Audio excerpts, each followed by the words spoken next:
All right, welcome to Critical Media Literacy, everybody. How many folks have heard of this phrase before? I'm keeping the chat open so I can see some responses. Never. Oh, okay, some folks. Okay, we're going to go into detail around it, and then I'm going to offer ways that I think through critical media literacy. Of course, there's been a field called media literacy for a while, and here's the course description. We are going to also do some activities today. We're going to think about what it means that we are not only consuming media, but we're producing media by sharing, and what it means in terms of best practices to operate in the social media landscape and to try to be part of a more truthful, responsible media ecosystem. Okay. So I'm going to start out by an example of a quote you might have seen floating around that became really, really viral at the beginning of the pandemic, but it's popped up many times. How many people have seen this quote? When I is replaced with we, even illness becomes wellness. And it's attributed to Malcolm X. As you can see here, the Malcolm X Foundation posted this quote originally back in 2013. And a little bit of history, I have done Malcolm X research since 2003, 2004. So when people who saw this online asked me if this was real, I started to research it from way back then. And I have his travel diaries, I have his speeches, I have the autobiography clearly. I've watched many of Malcolm X's videos, speeches, interviews, and I've never heard this. But as I said, when the pandemic happened, as you can see this date, this is Layla Delia, who does amazing content. She produced this quote, when I is replaced with we, even illness becomes wellness. And what became more interesting was that the Shabazz Center, the Malcolm X and Betty Shabazz Center, also reproduced this quote. And then the artist Faust in New York started to post these billboards. As you can see, these dates are all within this couple early months of the pandemic. What do you guys notice? There's no sourcing, right? There's absolutely no material people are referencing. There's no page number. There's no interview. There's nothing. So in order to get at this, one of my thought partners, Zahir Ali, who him and I were part of this project called the Malcolm X Project, wrote a piece for the LA Review of Books. And we're thinking through the fact that this quote became so viral. Well, it had its moments, as you can see, from 2013 to the present, but yet nobody, even credible sources, couldn't point to where this quote was from. And so we wrote a piece thinking about how dangerous this can be for our media environment, because we have grown accustomed to just sharing and resharing and then creating a narrative which is not true. And we've seen this when it comes to Buddha quotes, Rumi quotes, and I can get into more detail. This is not just an innovation of this social media era. This is something that has happened for centuries of text, is people putting text and misattributing it. So I'm just gonna read this. I know it's a long quote, but I want folks to get into this mind frame once we start to talk about media literacy and having a critical lens around it, for the sake of history making and remembering. And sorry, folks, I see that some of the text is eaten up. We need to adopt a more rigorous approach to sharing, retweeting, posting in a time when algorithms produce echo chambers that isolate and silo online searches. Our realities can be constructed by our projected biases. How do we break through this enmeshment? First of all, we must understand our online engagement as part and parcel of our involvement in public life. So we are the history makers. We are the ones who are participating in this capacity in public life, perhaps even as a civic duty. It is thus our shared obligation to filter what we consume online through a lens of critical media literacy. When we see a quotation that resonates with us, do we pause to look for sourcing? especially if the person being quoted is now deceased? How can we truly be sure this? How can we be truly sure? No, sorry. How can we be truly sure this line moved through their lips or pen without any direct citation? What new standards and protocols should be considered when sharing information? The question is crucial not just for historians, but for all members of civil society, all online citizens. So let's get into it. Critical media literacy. As I said, you can see that there's quotations around critical. It means something very specific when you see that term. You probably have heard of it when people speak about critical race studies, or when they talk about critical ethnic studies, critical geography, critical pedagogy. It means something very specific. As you can see with media literacy, you hear all media messages are constructed, creating creative language. Different people experience the same media messages. Media has embedded values and points of view. Most media are organized to gain profit and power. There's a little semblance of understanding of power and power structures, but not enough. So critical, as part of critical media literacy, wants us to think about institutions, structures, systems, and to have this power analysis as we filter through media and cultivate a education around what we consume. So this is a quote from Douglas Kellner and Jeff Scher, who are UCLA education professors. They've been credited for coining the term critical media literacy because they study critical pedagogy and literacy. And they have been really, if you're interested in this work, really crafting a lot of material on what it means to think through critical media literacy, especially in the era of fake news in a social media environment. And they're part of these conferences and think tanks, and I can point you to more later. They say, quote, critical media literacy is an educational response that expands the notion of literacy to include different forms of mass communication, popular culture, and new technologies. It deepens the potential of literacy education to critically analyze relationships between media and audiences, information and power, right? We're thinking about those relationships. Along with this mainstream analysis, alternative media production empowers students to create their own messages that can challenge media texts and narratives. Okay, so another component of critical media literacy is the fact that we can be part of creating that alternative narrative or that counter narrative in a challenge to mainstream media, corporate media, whatever you want to call it. And also, as I said, the power structures that we're analyzing and the systems, race, class, gender, abilities, religion, they are not as readily available if you're just thinking about media literacy. Okay, so this is something that they developed as part of a critical media literacy conference that happened. This is on the UCLA site. And as you can see, there are some things that align with what we saw from the Center of Critical Media Literacy. Social constructivism, we know that it's co-constructed by individuals and groups.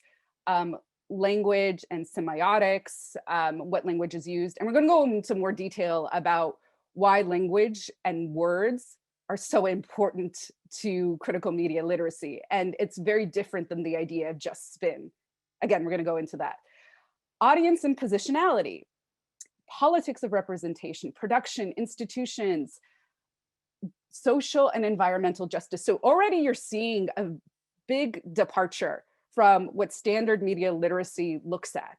They're thinking about positionality, they're thinking about power, they're thinking about what a just approach to media literacy looks like, right? And these are some of the questions that each of these conceptual understandings asks. Why was this text created? Whom does this text advantage or disadvantage? And some of my questions are also going to point towards that, but get a little bit more into the systemic element. And I love this quote from JP Janot. Critical media literacy helps bridge the gap between theory and practice. And I forgot to mention, but was in one of the quotes, Kellner and Scher, or is it, sorry, I'm gonna go back for a second. Kellner and Scher, yes, exactly. They developed their understanding of critical media literacy from a field called cultural studies and critical pedagogy. And anybody that's familiar with Paulo Freire and, oh my God, I can't believe I forgot the title of his book. Paulo Freire's work is very much rooted in critical pedagogy. All right, so this is how I'm thinking about critical pedagogy of the oppressed, of course. Yes, thank you so much. Thanks, folks.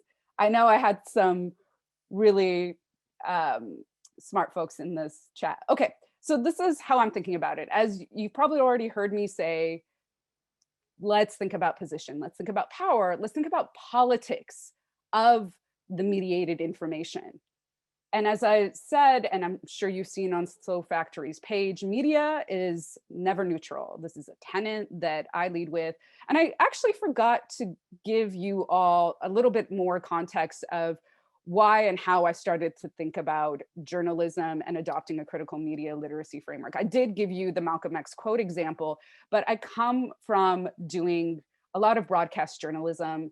I started primarily with Arab American View-like TV show that then gave me the opportunity to be a guest co-host on Al Jazeera English's show, The Stream, which was a daily current event show that had global topics that it jumped to from day in, day out. And we also integrated digital media into our questions and conversations with guests.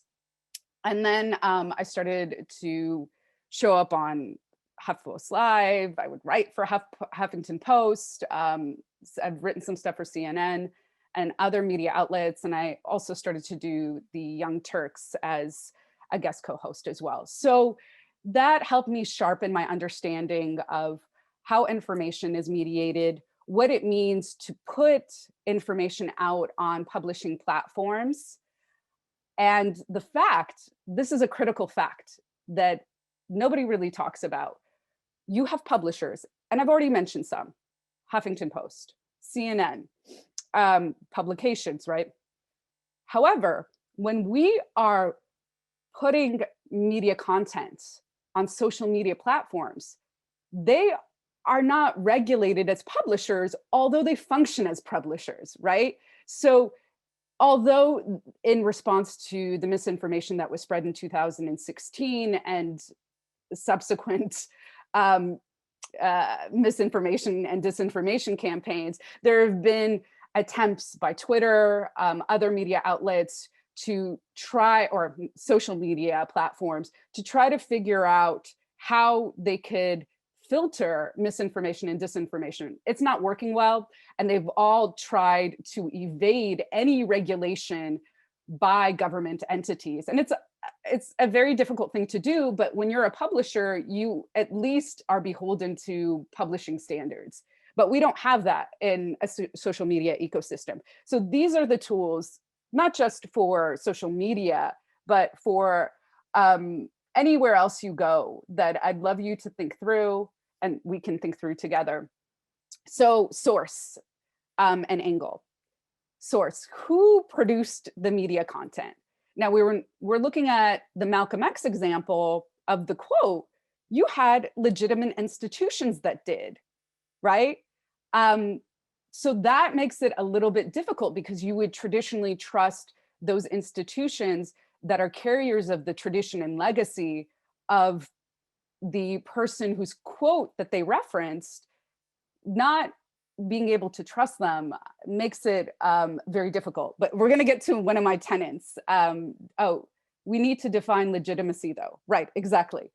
Also, we need to think about how institutions are trained around sharing. Okay, who owns the publishing of media content? This is definitely a powerful question to ask. I'll give you a very quick example. One of my friends was skewered by the New York Post Her house, where she lived was doxxed. And strangely enough, and she is a movement leader on the left, people on the left started to share this New York Post story. And it was very curious because, first of all, New York Post has a very clear political agenda. They're owned by Rupert Murdoch. Rupert Murdoch owns Fox News. He is very committed to using media to propagate his right-wing politics and his very specific kind of right-wing politics that favors neoliberalism and capitalism. So it was, as I said, very curious to me that that information was continuing to be shared when it originated from the New York Post, and the Daily Caller started to produce hit pieces on her, and the Daily Caller is associated with Tucker Carlson, and we know about his politics.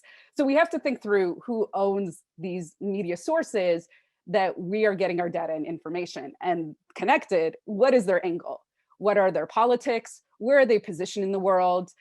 Rupert Murdoch is a very, very wealthy, influential, politically influential businessman who has media publications in the UK, Australia, and the US. And so he can influence politics through his media.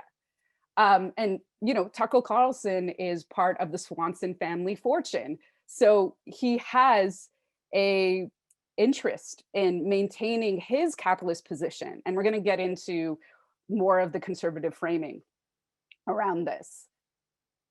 Okay, so these are some of the things that I would love folks to think about when practicing not only what we consume online, but what, as being history makers, what we're going to share and reproduce online and reshare.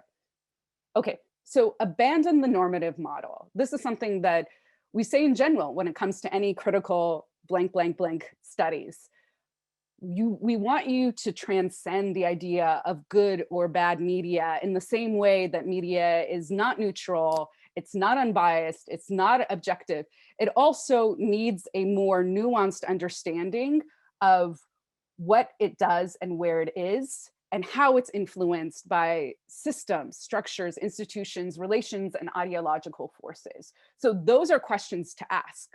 What institution is this media coming from, instead of, oh, don't use this, it's bad, right? Or trust this, it's good. Start to qualify, and we're going to get into qualifying in a second, start to qualify what that media is and what it does, and locate original sourcing. This is actually quite difficult. And I forgot to mention, with the Malcolm X example, we were never able to locate if Malcolm X had said it. We did find that in the 19th century, something that was similar to that sentiment from a homeopathic piece of writing used that framework of turning illness into wellness, using I and changing to we, and then got reproduced in the 1980s from that source. And then, of course, as I mentioned, it just shows up as attributed to Malcolm X by the Malcolm X Foundation in 2013. So those were the only data points that we recognized. And so we charted that out for people. And by the way, that article that I read is from the LA Review of Books, May 19th. If you want to go read it, please do. We get into more detail around this. And this is, there's many different citation models for anybody that is in academia. But here's just kind of a standard one that I'm thankfully seeing people adopt when they do informational slideshows more often. Like Alok is such a phenomenal producer of content and always has a slide for references. So cite, attribute author, publisher, year, page number, or locate video, timestamp, minute, location of speech, title of speech or panel. We're going to use this for later, by the way, so feel free to write this down. We're going to think about this through the rest of this presentation. Question all sourcing. Remember how we were talking about how do we define legitimacy? Thank you, Laura, for that. This might seem controversial, but I say there is no trusted source. What I mean by this is be skeptical, extend that skepticism to everything you consume. I know my friends, probably including Celine, are very tired of me responding back when I see things. Slow Factory does a phenomenal job also, by the way, in referencing, sourcing, and qualifying, and looking for original sourcing as well. But when I see people produce stats that don't have a reference, I ask them for it, and then I try to locate where that is in the document that is referenced. If you can't trace back the steps of content, I wouldn't share the content or put that disclaimer out, but really I wouldn't share the content. Assess positionality and framing. And we're gonna get into framing. In the chat, I'd love people to respond with what they understand framing to be. We're gonna go into detail around framing theory. But positionality, we've talked about a little bit. How are people related to institutions or politics or people that they are talking about through media or they're supporting? Of course, a very clear example is CNN is a very moderate liberal media entity. And so they would have a much more favorable uh, or favorable news stories towards Biden or Kamala. Maybe MSNBC might take a little bit more of a critical take. They are to the left of CNN. And of course, Fox News is to the right of CNN. So this is how we sort of think about positionality, but framing is something specific. Oh, I love all the responses. Perhaps presenting certain angles and omitting others, visuals, wording, tone, their life experiences, languages, slogans. Okay, great, great, great, great. Okay, so as you're percolating on this, as you're marinating on what this could be, I also want you to do something. I trust you're better multitaskers than me. Power relations, that's good. I want you, either on your page or on other people's pages, to locate a viral meme. And we're gonna take through some of these steps that we've already discussed to filter out a meme. It can be a quote, a stat, a statement, and we're gonna apply some of these questions and practices to the selected meme. Okay, the problems of fake news. Okay, let me just give you guys a second to do that, or throughout the presentation, you can do that as a little bit of a lull, or if something pops up, but definitely be present to listen. So let me also locate what time it is. Great. Okay, we're doing pretty good on time. I'm just trying to speed through because I'm giving you a semester's worth in about an hour. So we're going through. Okay, if it's only one straw, said 8 million people. Leah, what is that about or from? I'm reading some of the chat, folks. Okay. All right. Let's get into framing. Oh, plastic pollution. Okay, interesting. Yeah. Save those. I wish we could put photos of memes in the chat. Can we do that or no? I don't think so, huh? You would have to download it. Okay, that's for another time. Maybe we can have like more of an intensive slow studies at another point where it can be a lot more interactive. Okay, I saw a lot of responses to framing. Framing theory, moving on, is a very specific field that communication scholars lean on, and some of the germane work to the field is produced by people from different disciplines. So one key thinker is a cognitive linguist, George Lakoff, has a piece that's actually quite short, and I'm sure you can find it online. He was writing these tiny pieces. By the way, I don't have a sourcing on date for this because the material that he produced for the Rockridge Institute, I was looking all over and they didn't date a lot of it, or he dated some of it, but this one for some reason does not have dating. But this is probably one of his most famous pieces. And it was his intention to be shorter with his material so that it can be accessible. He's very committed to social justice and a progressive approach to the work that he was producing around framing theory. So George Lakoff, as I said, is a cognitive linguist. So he thinks about neural circuits. He also thinks about what wording does, what language does, but most importantly, what frames do to push a certain political agenda and to create a ideological worldview. We're going to get into that. So this is something that he's very famous with leading with. Don't think of an elephant. What happens? You think of an elephant. We're going to go into his 4 morals of frames. And one of them related to this is that negating the frame reproduces the frame. So when we think as folks who are trying to challenge conservative media or mainstream media, that we take their content and just negate it, no, that's not true, that actually reinforces their frame. As an example, we're going to get into the frame of tax relief. When you respond to tax relief does not create more jobs, you're reinforcing the framework of tax relief. And then he's also famous for deep framing, strict father model, which is the very conservative frame that is used. And actually, let me just get into the morals that he has. Okay, so moral 1, every word evokes a frame. As we said, the elephant example is his most famous. Whoops, sorry, folks. Okay, got to move some of this, the chat and everything around so I can read my own slideshow. Words defined within a frame evoke a frame. So as an example, Sam uses his trunk to pick up the peanut. I'm not saying this verbatim on the slide.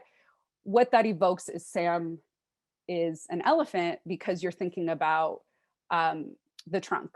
Yes, I see that folks are saying stop Asian hate as an example. That's great. That's a great example of what we're getting into. Moral number 3, negating a frame evokes the frame.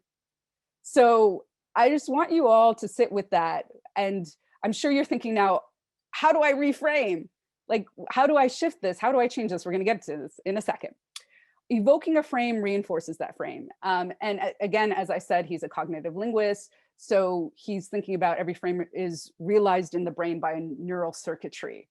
And as you'll notice, we're going to get into some of the conservative framing so you understand how they are such sophisticated frame constructors. Because we think some of the language that we hear is very simplistic, but they are designing a frame universe that they can apply and reapply. And part of the applying and reapplying is reinforcing that neural circuitry, right? Every time a neural circuit is activated, it is strengthened.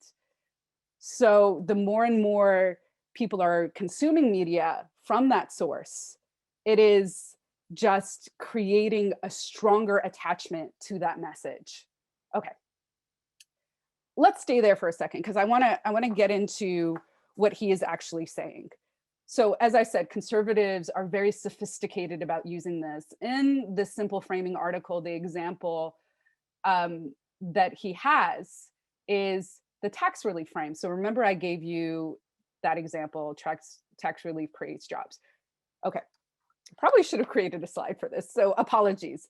Within this framework, you have the person who is afflicted or the afflicted victim, right? The blameless afflicted victim. Then you have the affliction. So the blameless afflicted victim is the person who has to pay their taxes, right? That's the taxpayer. The affliction is that taxation. And then you have the cause of the pain are the people who support taxes. And then as the reliever of the pain, you have the people who are proponents of tax relief. Are you guys starting to see how the relief angle is such a powerful one? And it's interesting because George W. Bush, on his first day of his administration, started to produce memos and communiques and all sorts of material that use the language of tax relief. And was built on decades of conservatives creating this worldview that, originated around a lot of what Ronald Reagan was doing with his administration. So, okay, so we have that, right? Have that model of the affliction, the person that's afflicted, the cause of the affliction, and the reliever of the affliction. Now, what's interesting about this is that it also corresponds with a hero model. So this is a very popular framework. And if you guys are interested, I did a whole talk on my Instagram page on fascism. And part of the tenets of fascism, according to Umberto Eco, is a hero's narrative. So part of this hero's narrative and the way that it aligns to this tax relief affliction model is the person who is afflicted is a victim. And the cause of the pain is a crime. And the affliction is the crime, the cause of the pain is the villain, and the reliever of the pain is the hero. So they're using a very simple story to talk about policy, right? And to push a certain policy agenda. Now, you already have the tax relief framework. What they do within it, because you don't, after you've already created that story, after you've already created that narrative system, you don't necessarily need logic that makes sense out of that system. You need logic that makes sense within that frame. So then they started to construct this frame, or within this frame, this language of tax relief creates more jobs. And to this day, it is an enduring belief by conservatives that when we cut taxes, that is going to trickle down to the jobs that are available. And we already know that's not the case. We know that CEOs are making hundreds of times more than a regular employee. We know that Jeff Bezos is making billions of dollars. We know that at Amazon, workers are trying to unionize because of the terrible working conditions, the barely survival rate that they are receiving. And so that has been such a successful frame. George Lakoff says that when you go on a conservative show, and this is part of what they do, they ask, some people will say that tax relief creates jobs. Do you believe this or not? So then the person who objects to it is put into a position to say, no, that tax relief doesn't create jobs. But then you reinforce the frame, because remember, what is moral 3 is negating the frame. So for him, we have to put and invest more time in creating frames based on progressive values. And for George Lakoff, that includes empathy, responsibility, fairness, community, and cooperation. And I'll give you another example while we're at it. I don't know if you all have witnessed the ways that the wellness industry has been very susceptible to conservative and QAnon framing. Well, and messaging. And why is that? Well, let's think about some conservative values of individualism, of capitalism, of capitalist accumulation. So especially when coronavirus emerged, you saw the wellness industry becoming more and more inclined to the messages that QAnon was producing. And what's been so clever about the QAnon information is that it just pops up into people's feeds that doesn't connect back necessarily to the sourcing of a 8-chain thread, right? And then it falls into the mouths of people who have become and elevated themselves as pundits, have created memes that, again, don't necessarily have an institution they're attached to. And so it starts to infiltrate this wellness ecosystem. And within the wellness, as I said, framework, individualism is and has been a very powerful value. So when coronavirus hit, and the way that they were trying to challenge it was, I have a healthy immune system, right? Individualism. And the second part of it is trying to distrust formal institutions, because part of another conservative framework is less government, right? which is also ironic because I don't trust government, but I trust Donald Trump. Very strange. But again, within this logic framework, within the frame, it makes sense to them. So when you have that frame of wellness people saying, I'm healthy, again, misunderstanding what a healthy immune system is, first. And then secondly, misunderstanding that if you got coronavirus, and let's say you're asymptomatic, you could carry it and kill other people too. And that's happened so frequently, even if it hasn't emerged as symptoms for you, but because the conservative values of an individualism were upheld, that doesn't matter. And that's why Lakoff was trying to push our construction of frames based on progressive values like community, like care, like empathy, like cooperation. Okay, let's go back to another really important piece of work from a sociologist. By the way, if you have any questions, feel free to bring it into the chat. I'm going to be periodically looking, but we downloaded a lot. Like I said, you guys are getting, you folks are getting a whole bunch in just a short amount of time. So sociologist Charlotte Ryan, this is from her work, Framing the News, from Primetime Activism, Media Strategies for Grassroots Organizing, another document that's quite easy to find as well. So she takes this story, with different headlines and explanations of those headlines, and shows how when you change the language and you shift what kind of information is brought into a story, you can incredibly transform what the message is, and the sentiment and the feeling and the takeaway of the same kind of story. And we're going to get into way more examples in a little bit, and how people have resisted as well. As an example, rats bite babies. So she talks about this story of, if you wrote this story that a rat bites a baby, a mom is going to cash in her welfare check, says, I don't know how this happened, I left for 5 minutes. It paints this picture of a woman on welfare who's irresponsible, and it's her fault, right? So that's the frame that story wants to tell you. Now, instead, if you say rats bite infant, landlord, tenants, dispute, blame, and this story goes into the fact that there is an epidemic of rats in this apartment, is the landlord to blame? And then they get a quote only from the landlord saying, well, if people did pick up their trash, then we wouldn't have so many rats. Then it paints the landlord in a much more favorable light, because the landlord is the one that you get quotes from.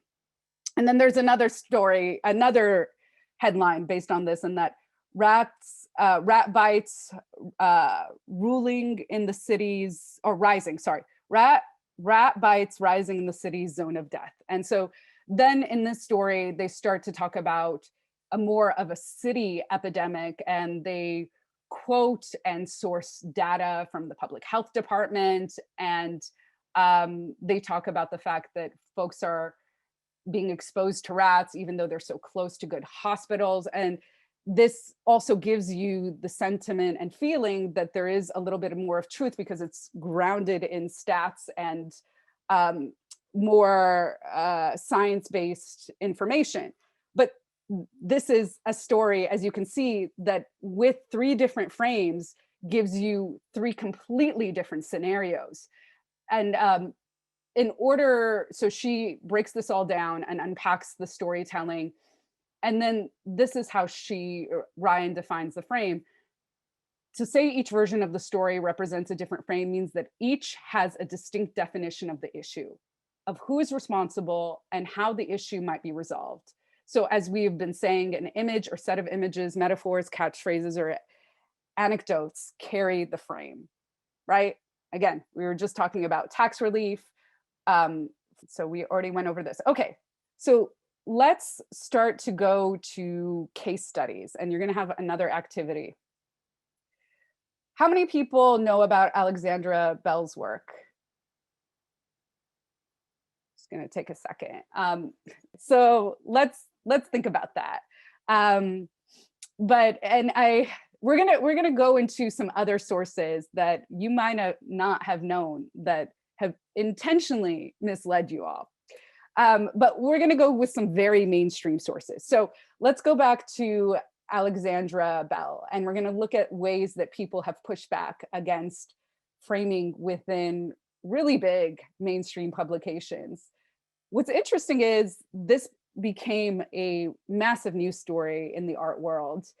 And I, at the time, was living on this exact street on Monroe and Tompkins, this coffee shop called Sincerely Tommy that I think still exists. I think this is part of their building, and they gave space for Alexandra to put her artwork up on there. And so what you're going to see, what you see here, yes, it's still thriving. Black Owned, go support. The picture on my right of Michael Brown was, I believe, the first piece that she plastered up. And as you can see, here's an original New York Times story about what happened. And what she did to take back control was she redacted. So you can go look up these images with more of a zoom, because you probably can't see which lines are visible and not. And I gave you the headline at the bottom here. So she redacted most of the detail. Basically, Bell went in saying, what does the story look like?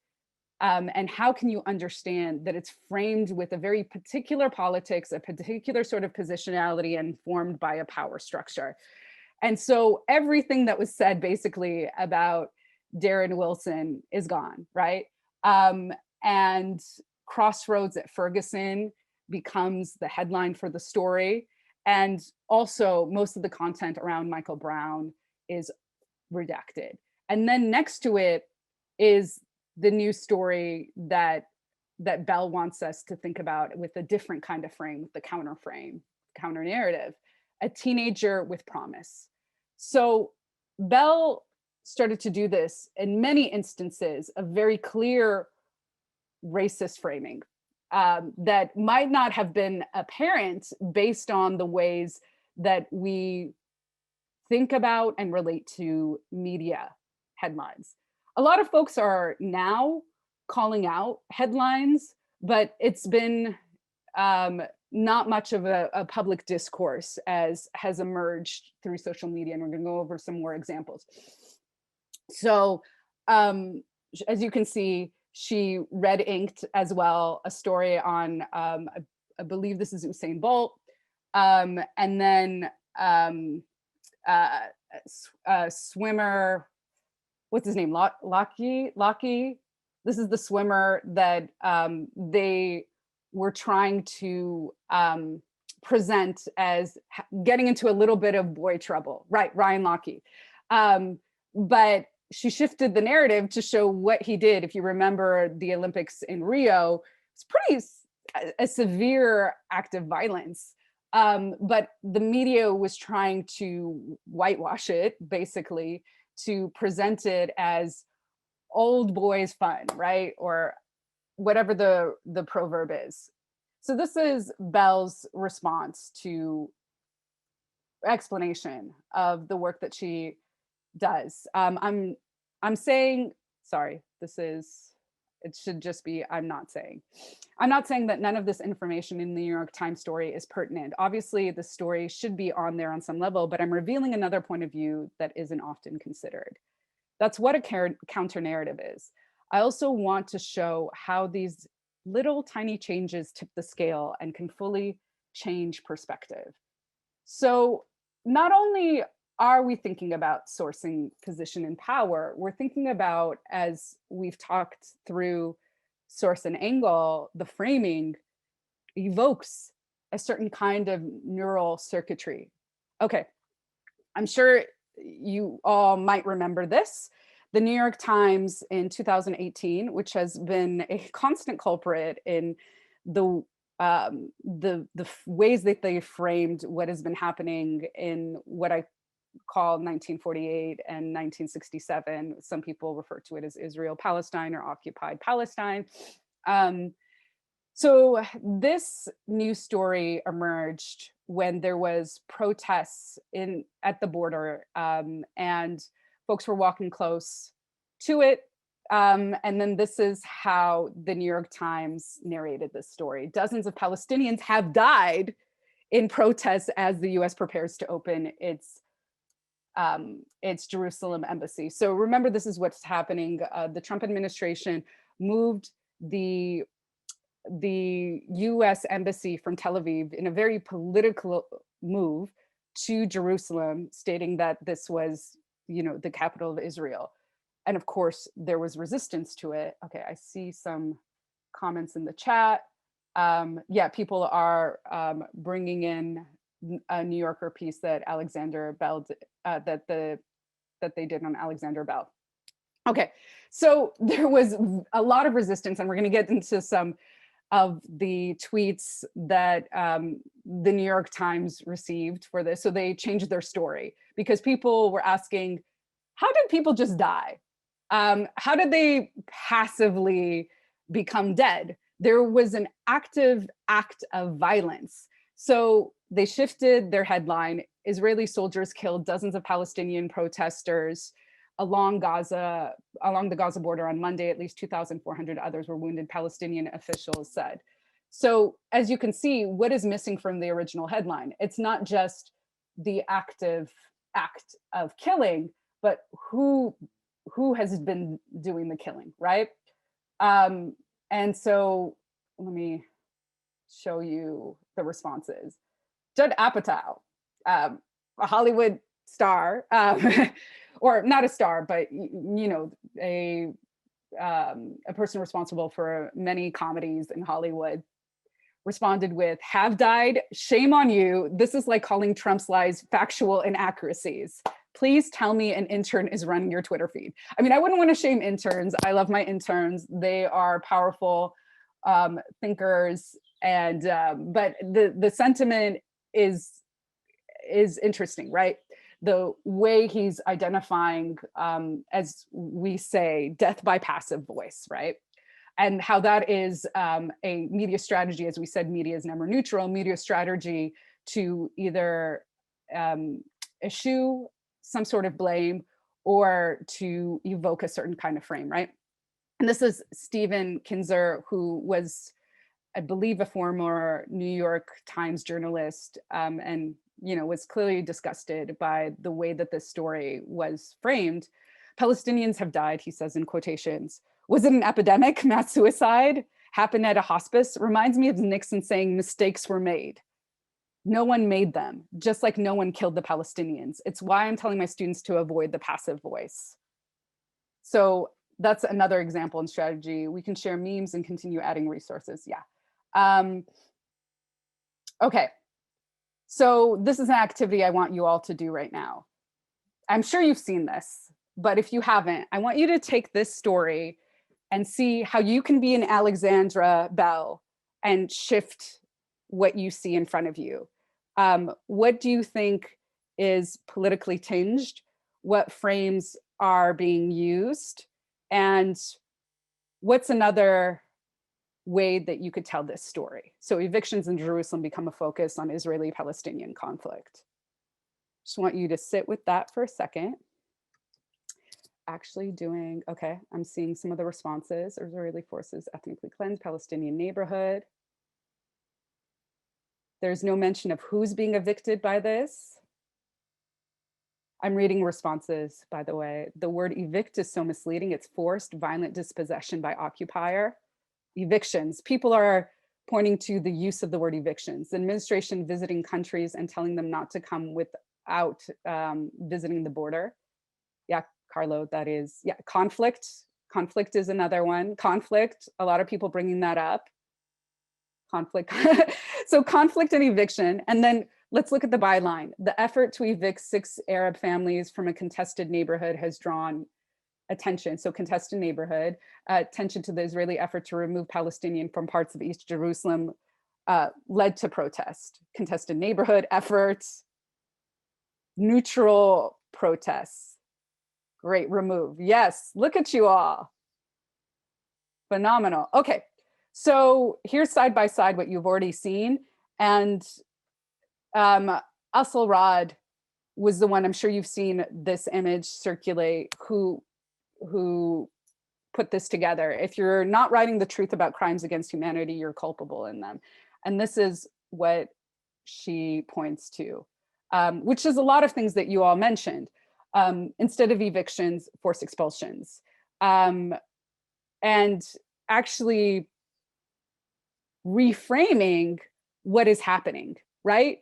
Because the framework, and I'm sure you all know this, especially if you're in the US or have received and consumed US media, the framing is Israeli-Palestinian conflict. In fact, when this reprisal or this resurfacing in the global media happened, one of my friends asked me, I'm seeing Israeli-Palestinian conflict all over the place. Is that the right wording to use?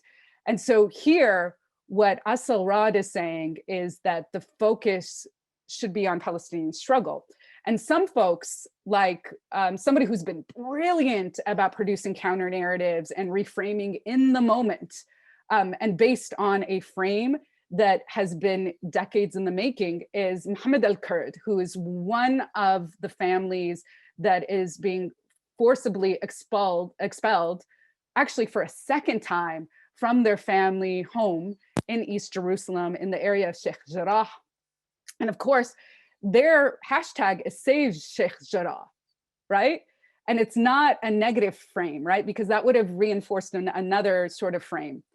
And so does anybody know what kind of frame Asl Rad and Mohammed al-Kurd are pointing to when they're using language like forced expulsion or Palestinian struggle? Please put that in the chat. What frame do you think that they are trying to invoke? Apartheid is one. That's why apartheid is such a pro-Palestine, genocide, oppression. What I'm gonna say is a settler colonial frame, right? Because we think about, yeah, colonialism, which apartheid is a part of thinking about colonialism. And it's been really outstanding to see. And I don't know, for me, for somebody who's been watching the media narrate this struggle for decades, I'm still beside myself that on MSNBC, you heard multiple journalists refer to it as apartheid.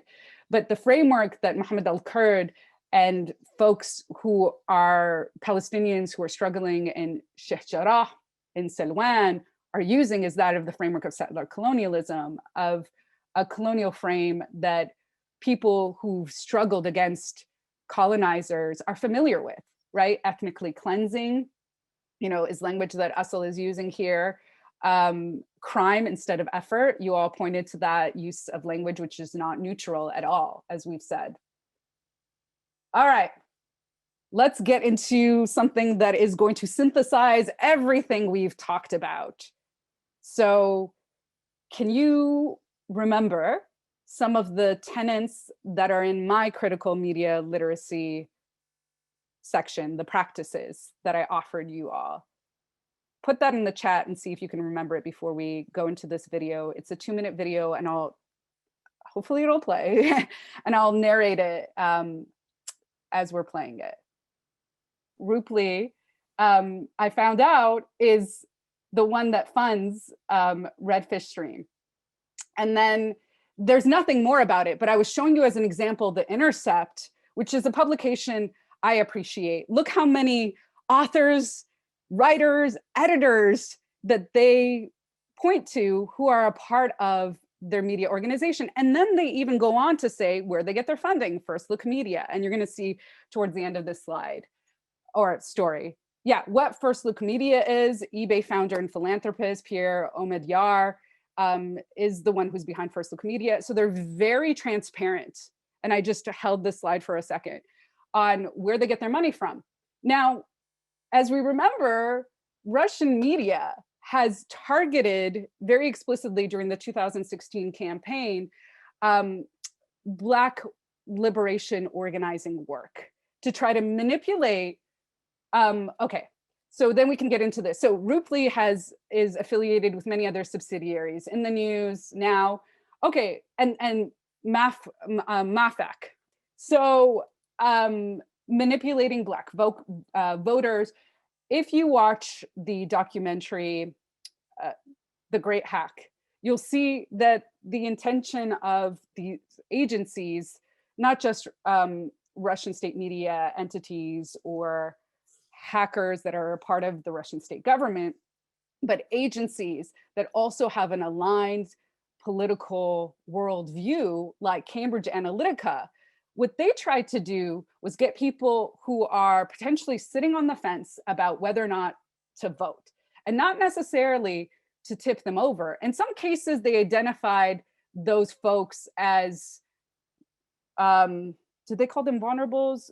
What did they call them? They had a specific term for people who sit at the fence of whether or not they're going to go to the right, to the left, and then folks, most importantly, who are sitting on the fence around whether or not to vote.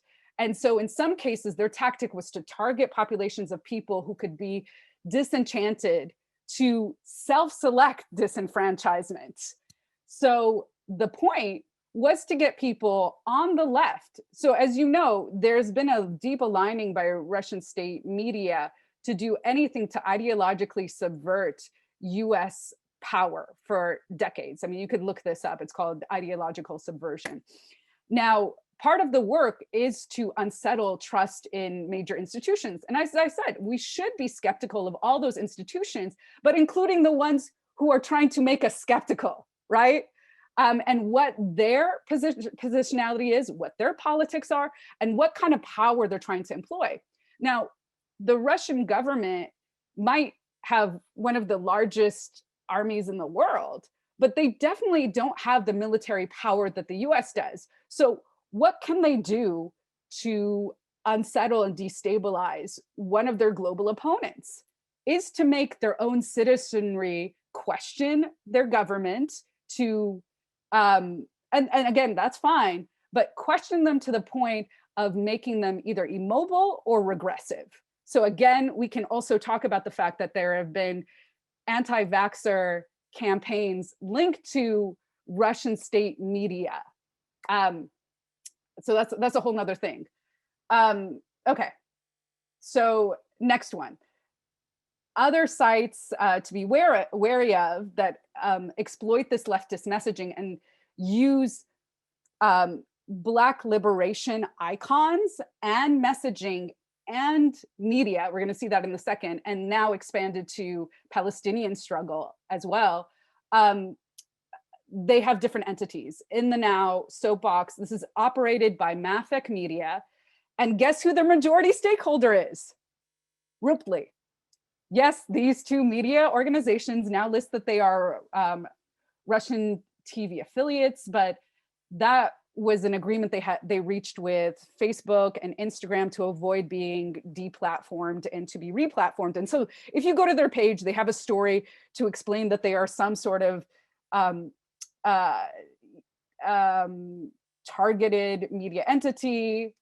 But let's also remember, I talked about who's in the newsroom so we can evaluate who's doing the storytelling.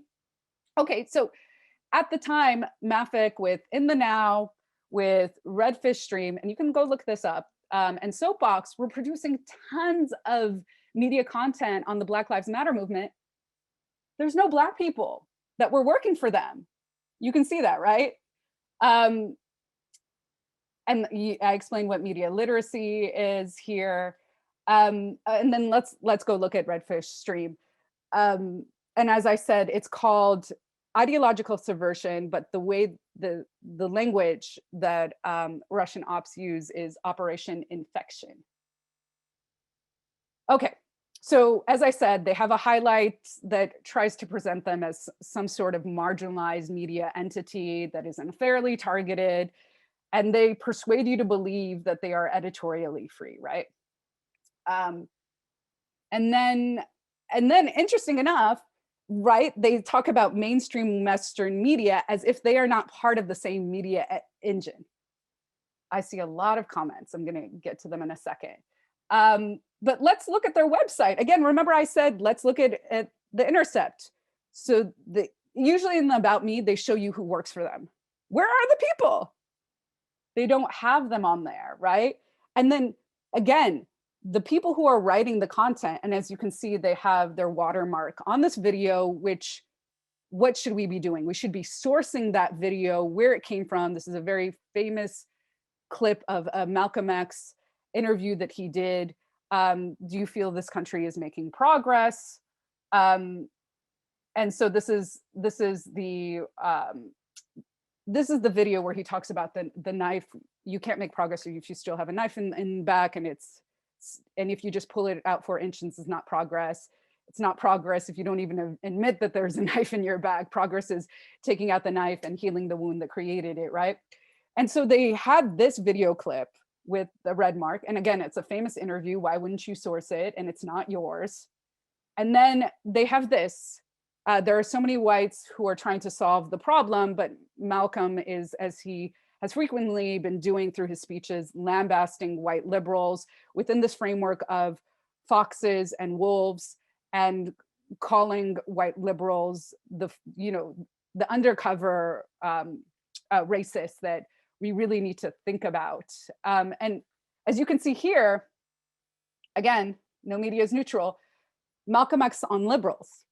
They erased the white part, right? What do you think the intention was by Russian state media to erase the white part, but still preserve some sort of leftist framing?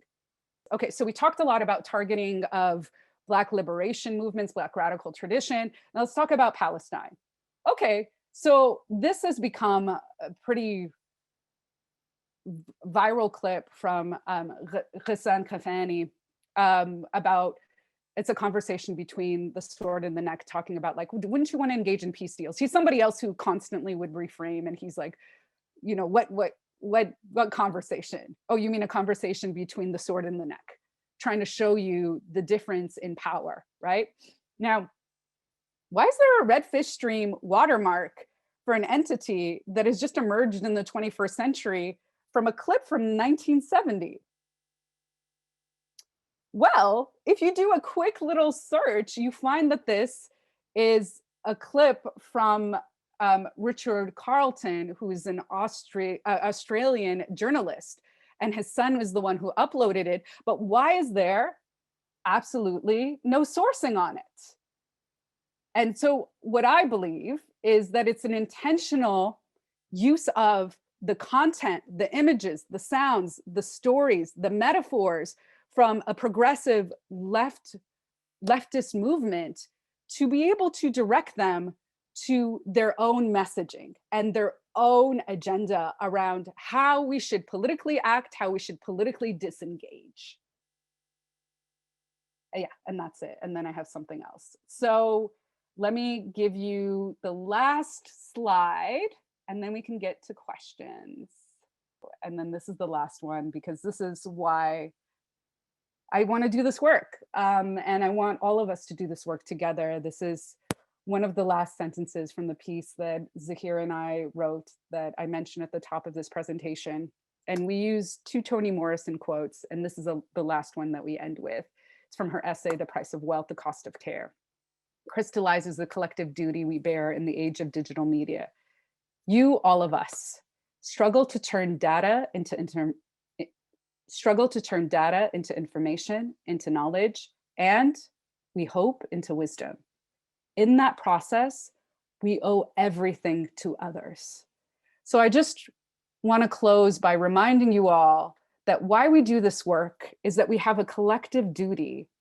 We have a civic duty. We have a shared responsibility as agents, as folks operating in public life together, to create and share media that is responsibly sourced, cared for, decolonized, and is grounded in truth-telling. So thank you all, and we can get to questions now. And Sarah asked a lovely question. How can we, and we can close with this, how can we as citizens of this world make a difference in this? Mm. Yeah. So hopefully the slides are going to be shareable, because I'd love you to look at, the things that Kellner and Scher constructed, and Lakoff and Ryan. But also, in my reading of the work, if it's helpful to you, feel free to use my practices and my questions going forward. And if you can get in the habit of seeing each piece of media that you can consume with those questions of the source and the angle, and of course there are the sub questions that are there, then you're going to rewire the circuitry in your brain to not only be able to do that for yourself, but you could be a little bit of a Socrates gadfly and an annoying person, and try to push when you see folks online doing this work, and do it in a gentle, inviting way. What I always say is, when I see media content from my friends that want to be responsible about what they share, I ask them, oh, where did that come from? Where did that stat come from? And so it gets them to start questioning as well. And it's not aggressive, it's inviting. And then after we start to do that work together in community, then we become conscious, again, as we said, that we are the ones who are not just consuming a certain kind of media diet, right? Like, do you want to consume fast food media, or do you want to consume slow food media? Do you want to consume fast fashion media, right? Or slow fashion media, right? That we also are the ones, based on this consumption, that are going to be the history makers and the producers.